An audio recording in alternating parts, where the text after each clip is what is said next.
Labour peers could hold Jeremy Corbyn in a no-confidence vote over anti-Semitism. It is a story that won't go away. Let's talk to Lord Clive Soley. Lord Soley, good evening to you. Thank you for joining us tonight. Former chair of the Labour Party. This seems to be a story that just won't go away. Jeremy Corbyn says, really, he's dealing with the situation. He doesn't understand why everybody is getting so worked up about it.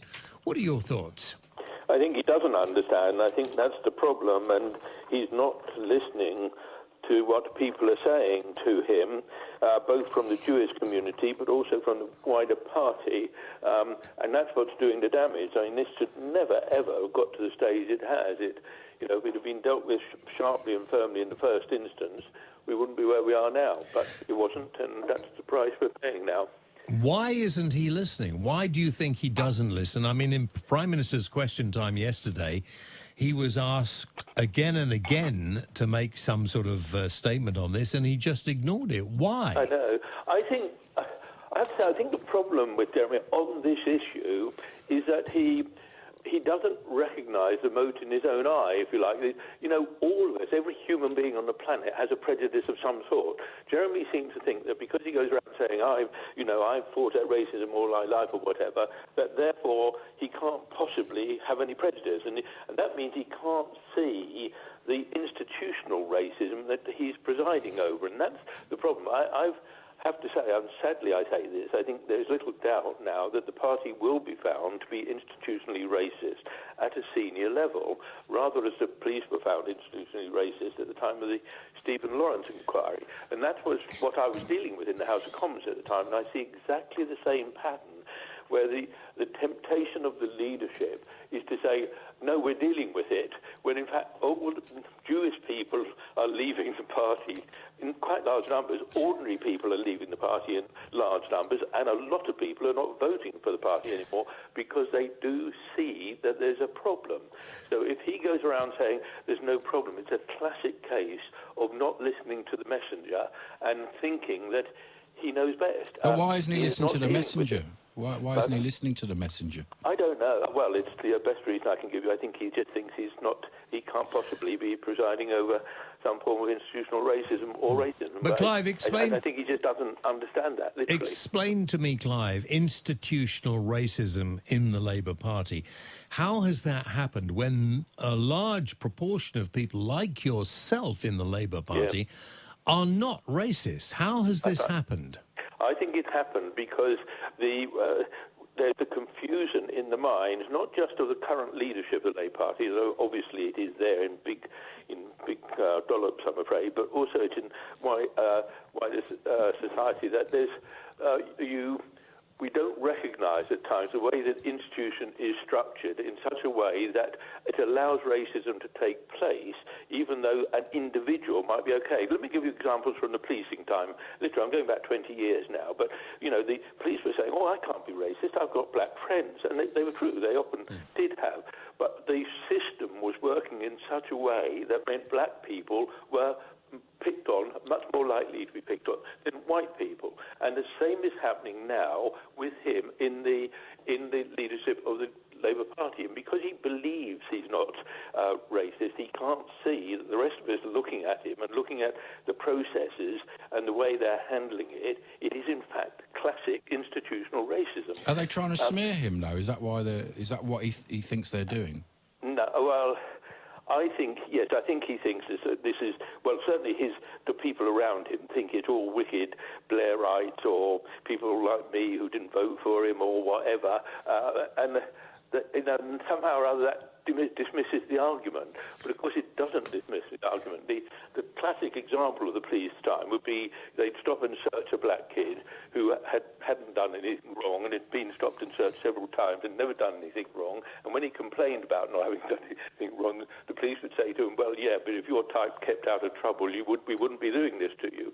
And that's what Jeremy is doing in a way. He's saying, these Jewish people are complaining, but we are dealing with it, and in fact we're not. And the other mistake that they're making, and it's a really important one, is that they are confusing being a Jew with the Israeli government and with Zionism.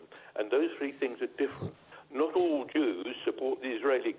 fact, I know literally hundreds of Jews who do not support the Israeli government, and in fact the Israeli government nearly lost an election recently. But if you look at the way Jeremy and Seamus Milne and others around them talk about this, they talk about it almost as though all Jews are Israelis. Well, Clive, you're There are quite 6 right. million, they say. Yeah.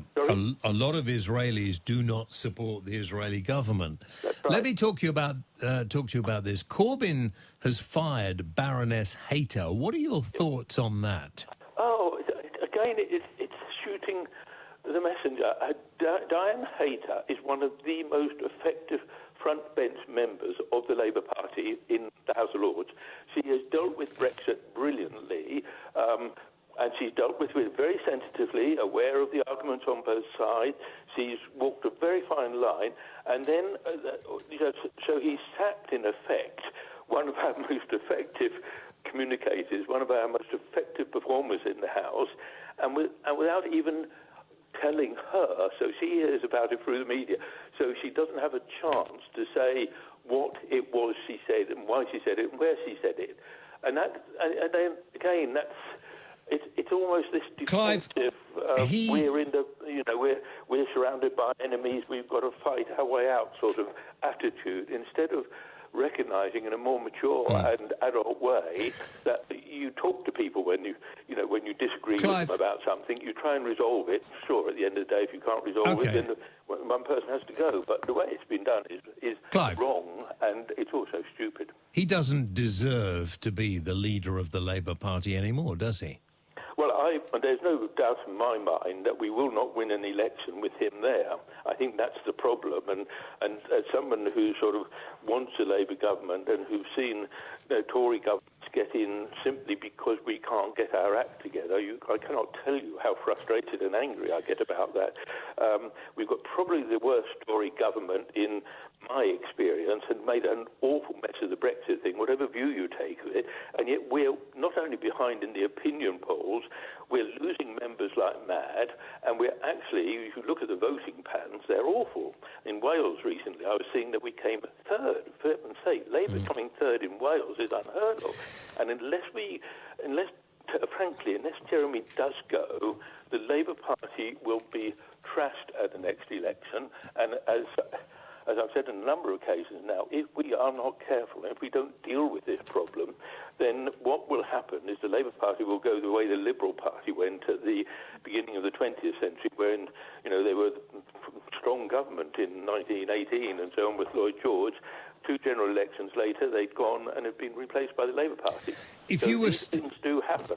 If you were still the chairman of the Labour Party, you were in between 1997 and 2001. If you were still the chairman of the Labour Party, what would you be saying to Jeremy Corbyn now? I would be saying, you'd have to step back a bit. I would have started by saying, look, it is very, very important, given that you come from a position where you yourself used to vote regularly against Labour governments, and therefore you are not popular with other MPs because they saw you voting, not supporting a Labour government. You've therefore got to win people over in the Parliamentary Labour Party, and you've got to really work at that. You've got to come to all the meetings, and so on. Jeremy didn't come to the meetings that he needed to come to. He often wasn't there, and when he wasn't, fully engaged with members in the way he needed to be. So he continued to lose support. Then, if you are saying about now, I'd have to say that I would be saying to him, look, things are so desperate, unless you are prepared to preside over the decline of the Labour Party, I think you need to consider your position as leader and step aside. Who would you like to see, out of all the people who are available now, who would you like to see as the next leader of the Labour Party? I think this is one of our problems. I can't say to you, here's the alternative leader.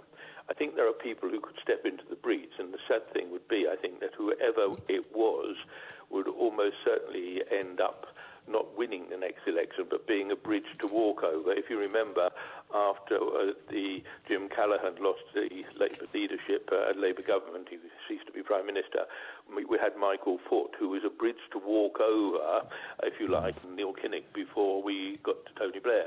Now, I think that the Tories did something similar when they had Ian Duncan Smith after Margaret Thatcher, and they needed a bridge to walk over. Very often parties... You don't think Tom Watson could be the next leader? No, Tom is one of the people. I think there are other people I can think of who could do it, but there isn't an obvious person at the moment.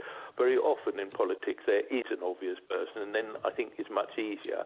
At the moment there is not an obvious person, but certainly Tom would be one person, yes.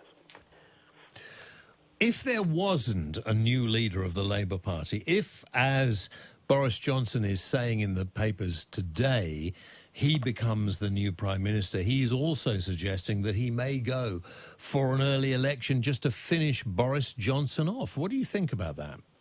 Finish Jeremy Corbyn off. Sorry, I beg your pardon.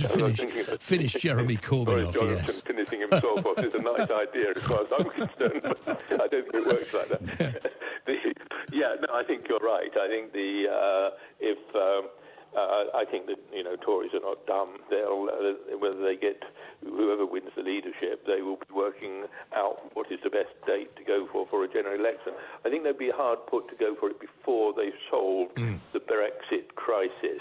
So my guess is they might not solve it. So bear in mind the Tory party is not out of trouble yet by any means. But if they could get that behind them, I think they could then easily go for an election. And yes, sadly, from my point of view, they would win it, and we would be back in the doldrums again. Do you think the Labour Party are out of leadership for at least the next 5 to 10 years?